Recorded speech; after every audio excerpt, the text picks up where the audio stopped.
They were fighting. They fought a lot. I didn't like it when they fought. I tried to make them play because playing makes me feel happy, and I wanted them to feel happy, but they didn't want to play.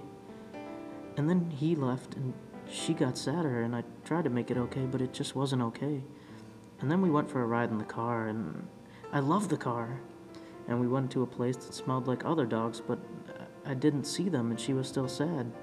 And then she patted me on the head and said I was a good boy, and I was happy. And she started to cry, but I didn't know why. And she started to walk away, and I tried to go too, but my leash wouldn't let go of the wall, and I was scared, and I cried.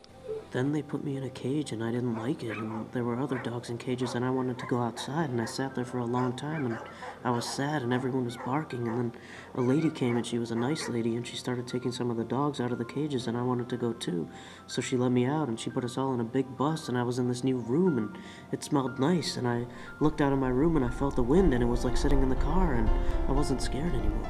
Then the bus stopped, and they let us all out, and we were at the park, and we all got to play, and there were other dogs with their people, and I got treats and a ball, and then the nice lady came and took me to a man with funny shoes, and he pet me on the head, and I liked him, and he took me on a walk, and he talked to the lady, and we went to the other side of the park, and a big man said, "Sit, and stay, and roll over," and I did, and the man with the funny shoes was smiling, and then he talked to the lady some more, and it was so fun, and the man with the funny shoes came to play with me some more, and then he put me in the car, and I love the car.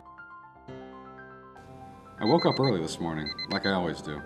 My friend Anna had told me yesterday about this new pop-up thing in town that she wanted to go to. She was taking her dog and said it might be fun for me to tag along. She sent me this link to a website and I got curious. They had this personality survey that matched people up with dogs. I took it just to see what they'd say. Turns out they thought I'd be perfect for this dog named Max. I always liked that name. I used to have a dog when I was a kid, and seeing pictures of Max brought back some memories.